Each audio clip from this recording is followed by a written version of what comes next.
Carne de Máquina y La Voz del Obrero hacen Laburantes. Gustavo Galeano Omar Rombolá, y esto es La Voz del Obrero. Carne de Máquina, haciendo nuestro segundo episodio de Laburantes. Laburantes, que viene a traer en debate, retomando lo que charlábamos la semana pasada, o el programa anterior, mejor dicho, acerca de todo lo que tiene que ver principalmente con la relación que hay de intereses que se cruzan entre la clase obrera y la clase capitalista. Principales intereses que de alguna manera mueven todo. Hablábamos la semana pasada de los despidos y cómo quieren utilizar esos despidos para transformar, para modificar, para poner en la espalda de los trabajadores la crisis que se está dando a nivel mundial. Hoy vamos a hablar de la esencialidad, un concepto que nosotros lo hemos conocido, el conjunto de la sociedad, durante la pandemia, cuando se tomaba como esencial principalmente a aquellos trabajadores ligados a la salud, ligados al cuidado, que combatían la pandemia, ligado al transporte público. Muchos compañeros, choferes de colectivos, en ese momento eran esenciales. ¿Y qué significaba ser esencial? Significaba tener que ir a laburar en plena pandemia y estar expuesto a la enfermedad, al virus, ¿no? Tal cual. Bueno, hablábamos de los choferes de colectivos, que justamente eso es lo que primero ponían en debate, el cuidado de la salud durante el trabajo, lo mismo que los compañeros, compañeras de la salud. Pero ese concepto de esencial que se conocía o se desplegaba en favor de aquellos trabajadores que efectuaban sus tareas, primero en la salud, pero después abierto a la producción. Producción de alimentos, hasta la producción de chocolate terminó siendo esencial. Ligado no solamente a la producción de chocolate, sino a aquella fábrica que hacía un tornillo para que alimente la máquina de alguna empresa de alimentos, ya era esencial. Aquel minera, porque una de las primeras tareas, también unas primeras áreas que se abrió de la esencialidad fue el trabajo de la minera, el trabajo forestal, que de alguna manera ayudaba al desarrollo de la energía que alimentaba un hospital, era esencial. En conjunto, en realidad, casi todas las tareas de la sociedad fueron consideradas esenciales en favor de las ganancias, en favor de la producción que alimentaba la ganancia de los empresarios. Pero ese concepto de esencial, que poco a poco se fue adaptando en favor de la producción, en favor de los intereses de los empresarios, también cambia, también se va transformando hoy en día. Ya no se considera esencial ligado a la salud, ligado principalmente a las tareas de riesgo, sino que también vemos cómo se va transformando esa esencialidad, tomando un carácter de clase, ligado casi podríamos decir a lo que en verdad considera el capital, lo que es esencial, que es la producción. Pero una esencialidad que en un mundo capitalista, en crisis, con fuertes contradicciones peleando entre sí, también entra en disputa y empieza a moverse el tablero de la esencialidad, a moverse el tablero de la lucha de clases, y repetimos la palabra de aquel burgués que no recordamos el nombre, que dijo: hay una lucha de clases, hay una guerra de clases, pero la venimos ganando nosotros. Bueno, en función de ese concepto de guerra de clases que viene ganando la burguesía, que así lo ve por lo menos la burguesía, también hay una modificación de la esencialidad en favor de esos intereses económicos.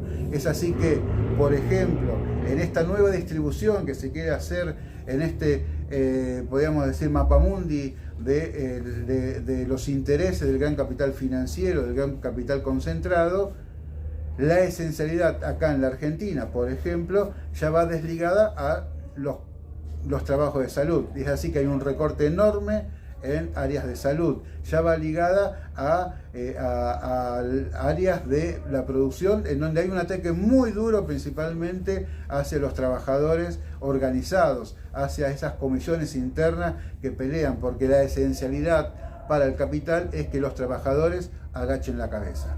Exactamente.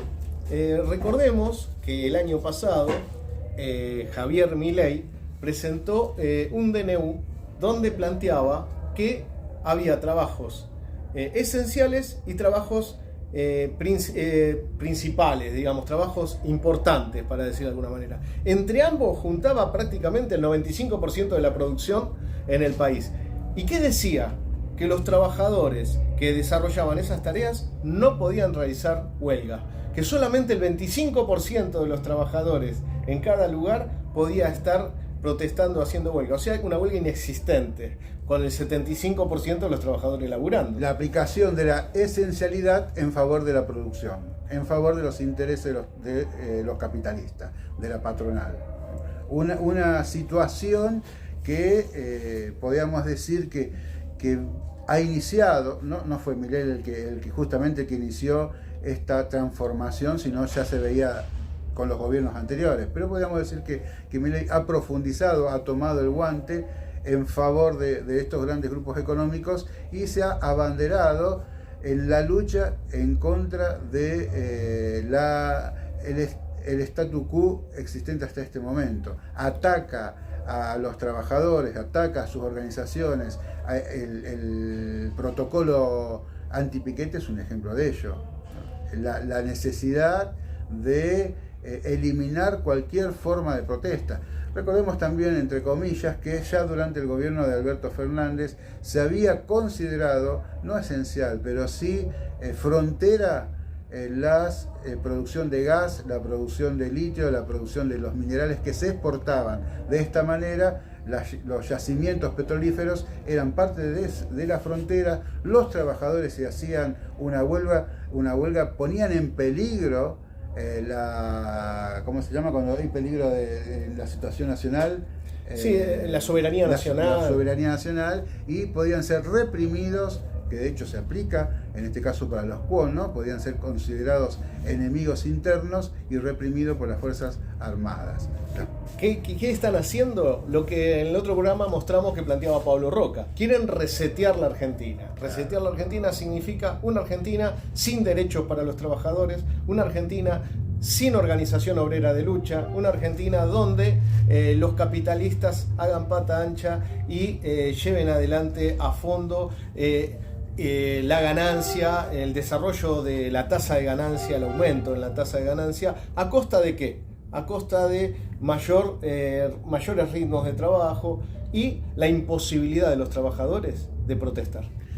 Hablábamos el programa anterior que durante el primer año del gobierno Milei se dedicó a atacar principalmente a los sectores de los movimientos sociales, a los sectores que estaban en la calle, peleando en la calle, pero que este año abriría quizás la agenda antiobrera, que sería más duro en contra de los trabajadores.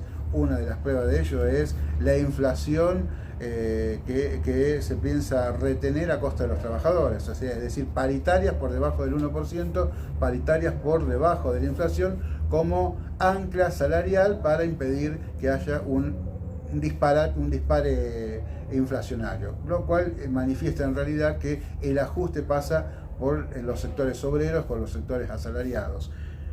Una de las cosas que también decíamos, que en este momento hay un ataque muy duro, principalmente hacia el movimiento obrero, que habíamos hablado la vez pasada de Praxai, Linder Praxai, que hay muchas novedades, han aportado los compañeros infinidad de métodos de lucha que debemos debatir, lo que debemos poner en consideración, no solamente para de alguna manera emularlos, ¿no? Sino principalmente para ver cuáles son las herramientas que necesitamos la clase obrera, cuáles son los métodos que tenemos que tomar la clase obrera para enfrentar un ataque que se da desde el gobierno, pero que también se da desde los diferentes sectores de producción y de trabajo, ya sea en la fábrica, como en la universidad, como en la escuela y como en los demás sectores. Una forma de plantear un debate interno dentro de nuestra clase, dentro de la clase laburante, dentro de la clase obrera, para recuperar métodos y para analizar cuáles son los objetivos de la patronal y también cuáles deben ser nuestros objetivos. Y en este sentido ver cuál es el papel de la CGT, cuál es el papel de los partidos políticos, cuál es el papel de los partidos políticos patronales o del sistema, como también el papel que están desarrollando hoy los partidos de izquierda. Y te traigo una experiencia, un ejemplo, no, un testimonio, ¿no? No, ando medio lento de palabra, perdón, ¿no? Pero un testimonio de un compañero, en este caso el compañero es, y déjame que, Gonzalo Sanz, él es secretario adjunto de ATE en el CONICET, que da justamente un detalle, no sé si exacto, pero es una radiografía de cuáles son las intenciones, cómo viene pegando el gobierno en un área tan sensible como es el sistema científico, ¿no? Todo el área científica, cómo vienen habiendo una chique, un guadañazo, una motosierra en este área. Y veamos el video, te invito a que veamos el video juntos y después lo analicemos y entremos en debate. Pasado el último año en CONICET es que hemos tenido una pérdida de 1.300 puestos de trabajo.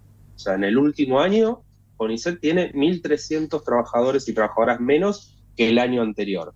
Si sumamos el conjunto del sistema científico, esa cifra asciende a casi 3.600 personas menos que tiene el sistema científico, o sea, contando organismos como el INTA, el INTI, CONEA, etcétera.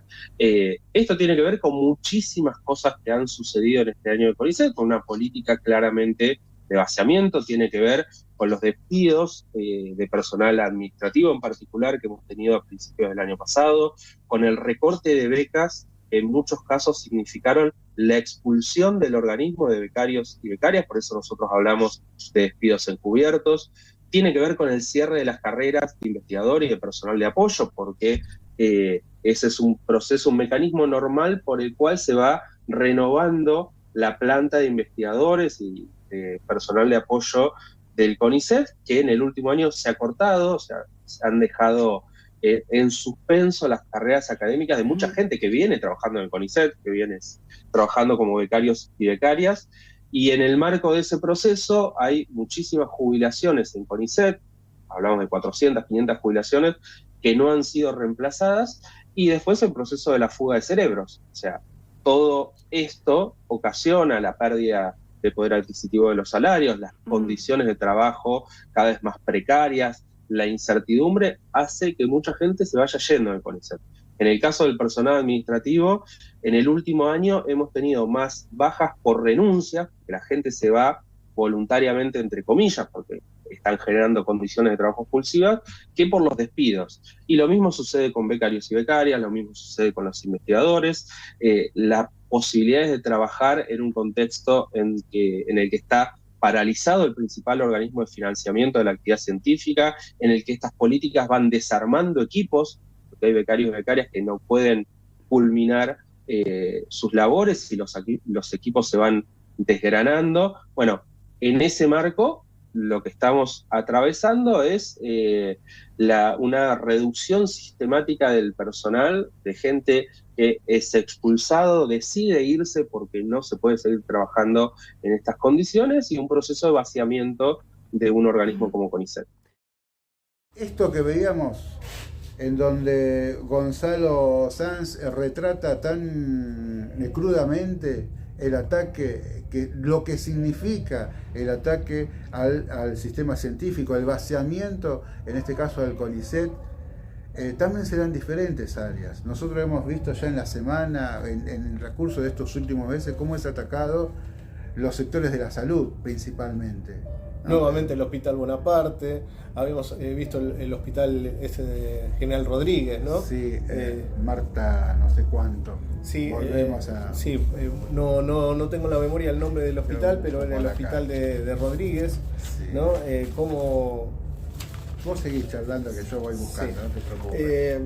Cómo viene atacando el gobierno a distintos sectores de trabajadores, porque ahora, como dice muy bien acá el compañero Gustavo, lo esencial para el capital es la ganancia, o sea, la producción, es lo esencial. Así que empiezan a volar trabajadoras y trabajadores que atienden la salud de sectores vulnerables, como es el caso del Hospital Bonaparte. Ya no importa eso, porque lo esencial pasa por otro lado para el capital, está claro. Y en el caso del INDE Praxair, trabajadores que en épocas de pandemia iban a la fábrica con los riesgos que eso conllevaba, hoy son despedidos porque lo esencial para el capitalismo es destruir la organización de base. Tal cual. Lo esencial para poder desarrollar la ganancia es erradicar a los trabajadores que reclaman y que organizan y que llevan adelante los reclamos del conjunto. Entonces, ¿qué es lo esencial? Lo esencial es la ganancia. Lo que motoriza al sistema capitalista es la búsqueda de ganancia. Y la búsqueda de ganancia surge únicamente de la explotación de la clase obrera.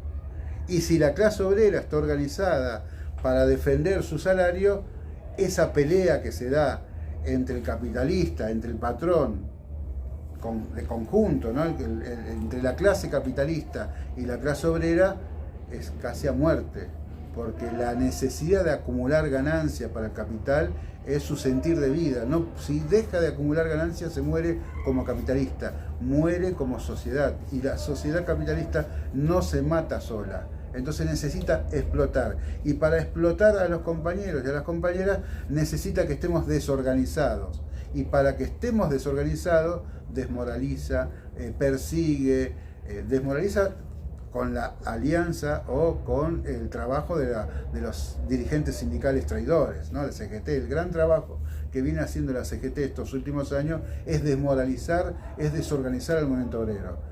Pero la función de esa desmoralización es la búsqueda de ganancia del capitalista. Fíjense que es tan importante la ganancia, es tan importante el lucro, que algo que sucedió este fin de semana y que todo el mundo está hablando del tema, nosotros no lo tocamos como central en este programa, pero es la famosa estafa de la que es parte Javier Milei, ¿no? Javier Milei, el gobierno de Milei, le quitó la medicación oncológica a sectores vulnerables, a ancianos y niños. Le quita el subsidio a los medicamentos del PAMI a los jubilados. Reprime violentamente las movilizaciones de los colectivos de jubilados. Congeló las jubilaciones. Reprimió toda protesta social, toda protesta en las calles, reprimió achicando los márgenes de la democracia, ¿no? Llegaron incluso a gasear a una niña en la cara y a aplicar, lo que ya dijimos, el código penal del enemigo a trabajadores que se movilizan. ¿Qué significa? Que no tenés ningún derecho. Te tratan de terrorista, de sedición por el solo hecho de movilizarte. 37.000 despedidos en el Estado, 130.000 en las empresas privadas, baja del salario, quita de derecho, con la ley base avanza sobre derechos. Sin embargo, para algunos sectores del periodismo y para algunos sectores de la política, lo grave es esto, ¿no? Que hayan perdido millones de dólares, algunos ricachones, producto de una estafa de este estafador. Pero, ¿y lo otro? Y el ataque contra la clase trabajadora no era un problema. El problema, lo esencial, es la ganancia, ya sea financiera, ya sea productiva, es la ganancia. Y fíjense que como afectó la ganancia de algunos grandes, ahora esto es un escándalo. No es un escándalo lo otro, ¿no? Lo otro se normaliza, se naturaliza, mejor dicho, ¿no? Se naturaliza la muerte de una cantidad de jóvenes que están bajo la línea de pobreza, la exclusión de grandes sectores de la sociedad que van viendo cómo pierden su calidad de vida, y algunos llegan a perder mucho más que su calidad de vida, ¿no? Y en ese sentido, el avance de los planes del gobierno de Javier Milei, y no solamente del Javier Milei, sino también la necesidad de avanzar de estos sectores concentrados de la economía, estos sectores financieros, hacia el reseteo de la sociedad, toma a los trabajadores hoy descolocados, muy debilitados. Hablábamos de los compañeros de Linde Praxair, una empresa que justamente está ligada a los científicos, ¿no? Porque está ligada a la producción de gases y que se usa mucho justamente en la salud, ¿no? Porque entre otras cosas fabrican el oxígeno que se usa en muchos hospitales. Ahora, ese hecho que una de las principales industrias o una de las principales empresas que tiene un capital internacional, una extensión internacional, que son capitales... hay capitales alemanes, capitales norteamericanos, hablamos de la Unión Sí, Linde sí. Praxair, ¿no? Sí. Capitales yanquis y capitales alemanes. ¿no? Que para nada le falta espalda como para aguantar 10 compañeros más o 10 compañeros menos. Sin embargo, están decididos a echar a la comisión interna, porque claro, echando a la comisión interna se avanza, se posibilita, no hay ningún freno para avanzar en el resto de las medidas que la empresa quiere para ajustar la tuerca de la explotación dentro de la fábrica. Son 4 empresas que están distribuidas en diferentes partes del conurbano, pero que han logrado una unidad extraordinaria, un paro total de las 4 empresas para defender a 6 compañeros. Una fábrica que prohibía la asociación gremial, la actividad gremial, que no existía delegados, que no existía una fábrica o una empresa, mejor dicho, que podía ser los compañeros, porque generalmente en un gremio las fábricas grandes son las que más peso tienen, por el mismo peso de la representación que tienen a nivel comparativo con otras fábricas o con otras empresas. Sin embargo, ahí no había delegados. Hubo la organización independiente de estos compañeros que durante muchos años habían logrado ganar primero el derecho a la representación, ganar delegados, una comisión interna muy combativa, opositora al oficialismo dentro de su gremio, perseguida por ese mismo gremio, pero que sin embargo había logrado la unidad de los trabajadores, había logrado la representación del conjunto de los trabajadores, y hoy es atacada, duramente atacada, en este modelo económico-social que quieren avanzar en contra de los derechos trabajadores, y que tiene como expresión no solamente lo que pasa en las fábricas de suspensiones, sino directamente el ataque directo a la organización obrera. Recordemos que lo último que sucedió fue que la empresa no acató la conciliación obligatoria lanzada por el Ministerio de Trabajo de la Provincia de Buenos Aires. O sea, el Ministerio de Trabajo de la Provincia de Buenos Aires lanzó la conciliación obligatoria y el miércoles pasado tendrían que haber entrado a trabajar los laburantes y no les permitieron la entrada. A partir de ahí se empezaron a generar asambleas, reuniones de coordinación para ver qué pasos seguir frente a este atropello patronal, ¿no? Porque estos patrones no cumplen las leyes nacionales. Sí. Y acá está el debate que yo quería traer, Omar, ¿no? Un debate que hace justamente a las tareas que tenemos que llevar adelante el conjunto de los trabajadores, ¿no? Los compañeros justamente hoy, mientras estamos haciendo este video, hoy es martes 16, ¿puede ser? 18. Bueno, estamos Sí. entre el 16 y el 18, pero martes seguro, ¿no? 18. Y que los compañeros se fueron a los barrios, al barrio donde rodean la fábrica, para hablar con los vecinos, para mostrarle en qué condiciones están. Es una fábrica importante, una fábrica que es central en su gremio, y que o en su sector más que gremio, ¿no? Pero que hoy está atravesando un momento de lucha de los trabajadores, buscando la solidaridad y la concientización de los vecinos que rodean a la fábrica. Muy importante para enfrentar también a los planes de la patronal en ese sentido. No recuerdo quién, había un compañero del Bonaparte justamente, había planteado que había, no era del Bonaparte, no recuerdo dónde era, pero planteaba como objetivo resistir ocupando espacios, tomando lo público en nuestras manos, apoyando los espacios de democracia obrera y participativa, ¿no? De alguna manera, en chiquito, un programa de acción para el movimiento obrero. El hospital de Rodríguez es el Sommer, Sí. ahora lo estoy recordando, y así como... Baldomero Sommer.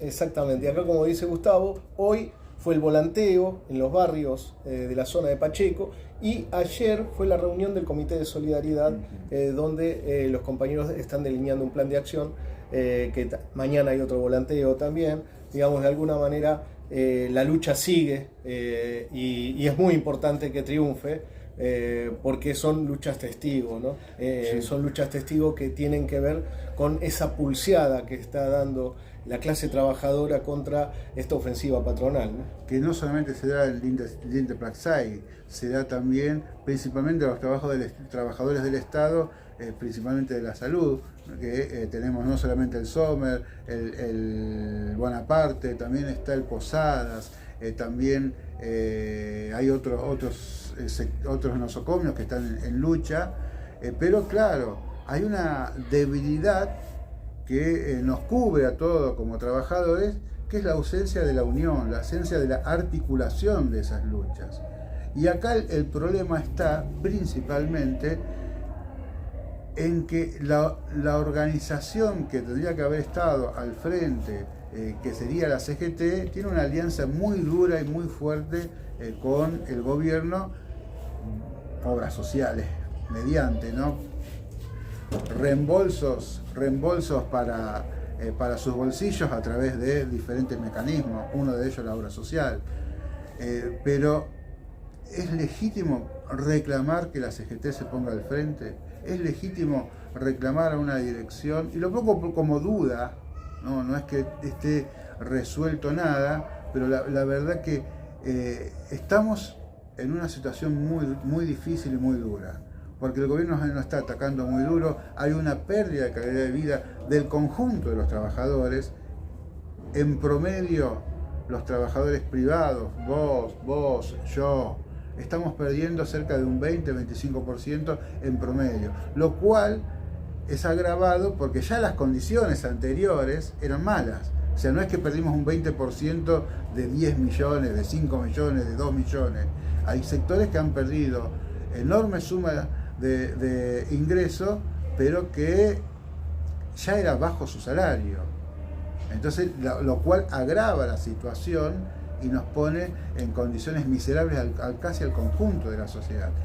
Pero por otro lado, también está el debate de entonces qué herramientas hacemos, cómo nos organizamos, cómo enfrentamos este ataque que va en contra de nuestros derechos, que va en contra de nuestra calidad de vida y que pretende transformar el conjunto de la sociedad agarrando un pedazo de sectores de la sociedad ligados al trabajo, descartarlos, tirarlos para un rincón y olvidarse de ellos. Y que la sociedad sea solamente, nosotros seremos cerca de 45 millones, bueno, hay 20 millones que sobran. Y esos 25 vivirán los 20 millones mal y los 5 millones o 4 millones y medio más o menos, y la cúspide, los grupos concentrados, el bien. ¿A qué voy con esto?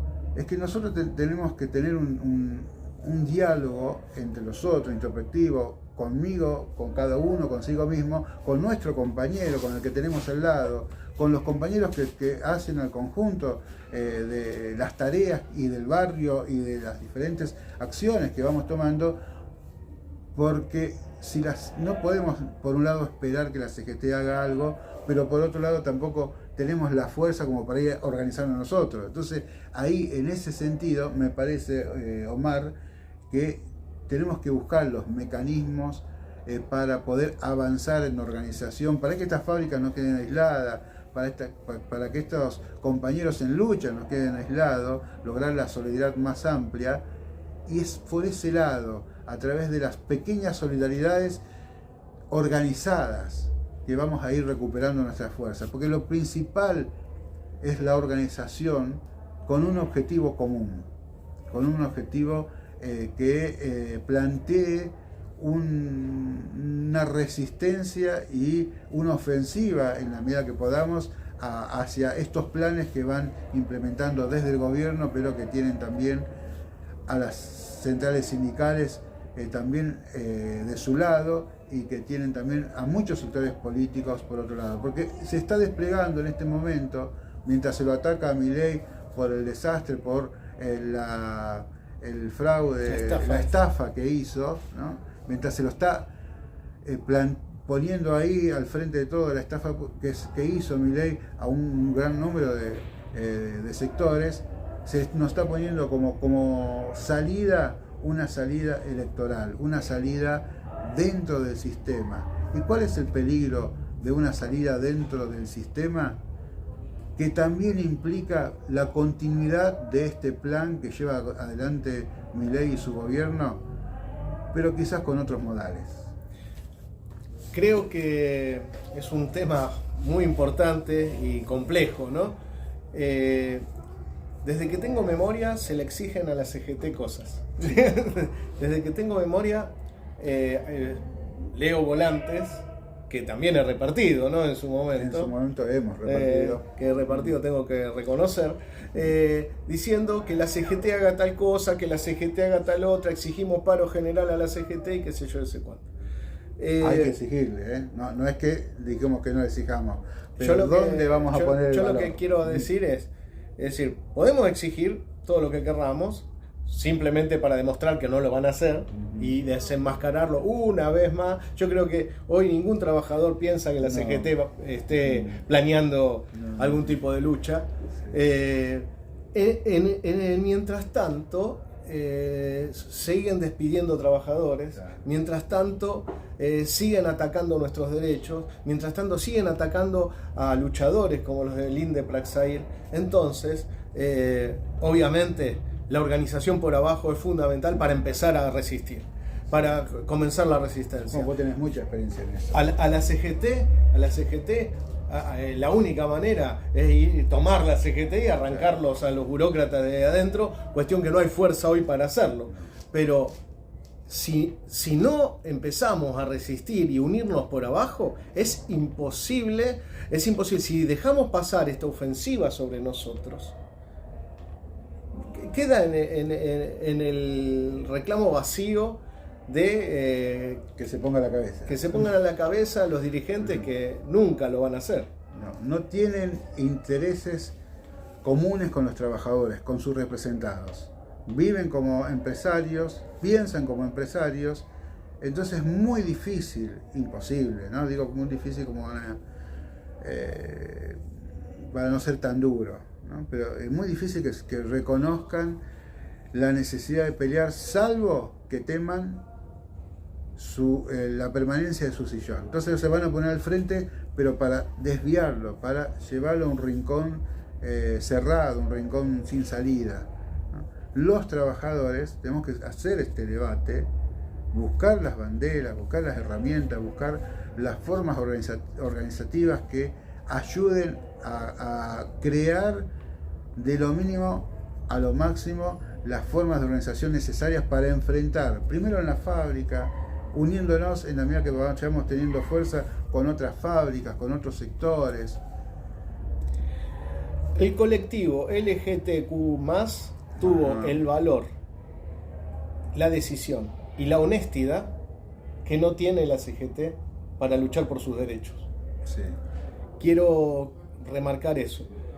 Tanto el colectivo LGTQ+, como los universitarios que marcharon en su momento, demostraron que desde abajo se puede ir fundiendo unidad, se puede ir uniendo desde abajo, construyendo esa unidad y esa solidaridad para enfrentar el poder, para enfrentar a los poderosos que nos están atacando. Entonces, ¿cuáles son las tareas que tenemos los que nos consideramos luchadores y aquellos compañeros que ven con preocupación cómo se va deteriorando su calidad de vida y se siente aislado, se siente solo? Unámonos en la medida de lo posible con los compañeros que tenemos cerca, primero en la fábrica, en el barrio, pero llevemos este debate, porque si no logramos la unidad que se fortalezca y que se vaya desarrollando por abajo, los planes que van implementando tanto el gobierno como los diferentes sectores del poder en contra de los trabajadores y en contra de la sociedad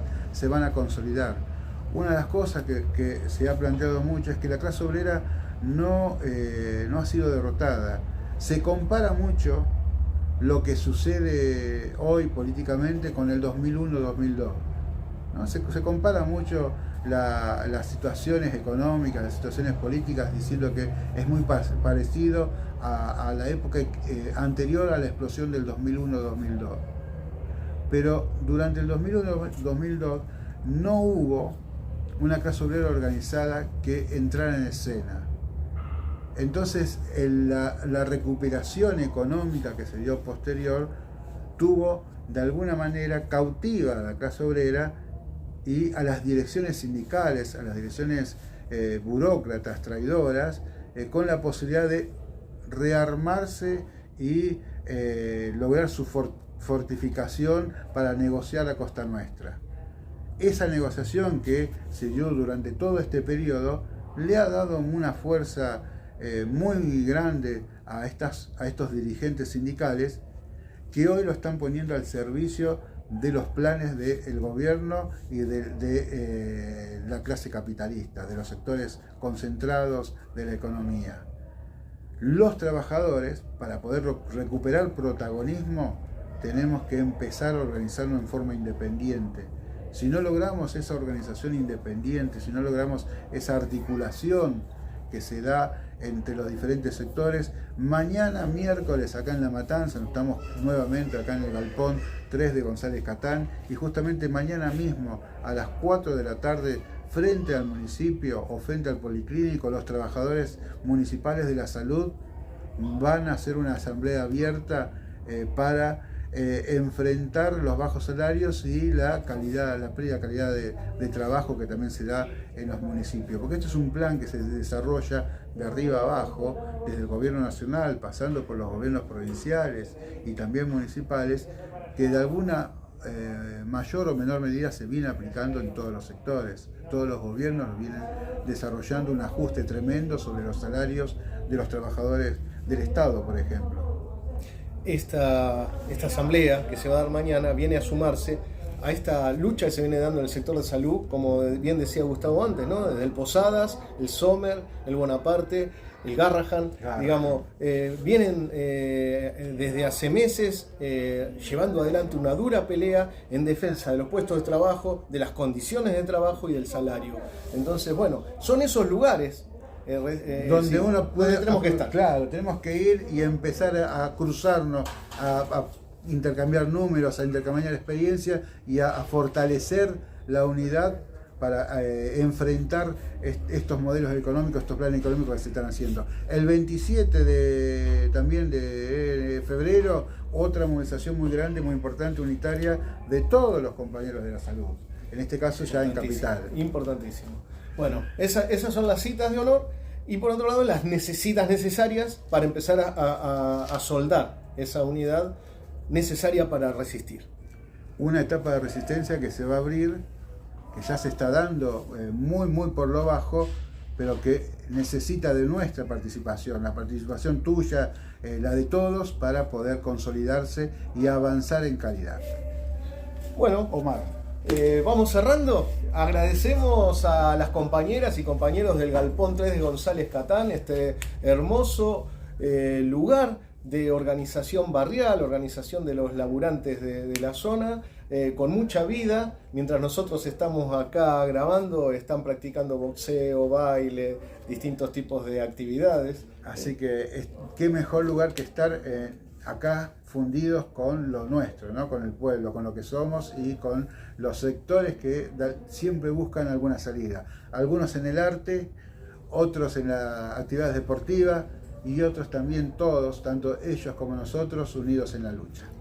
Muchas gracias, compañeras, compañeros. Nos vemos en la lucha. Este fue un programa de La Voz del Obrero. Carne de Máquina haciendo laburantes. Laburantes. Hasta la próxima. Hasta la próxima.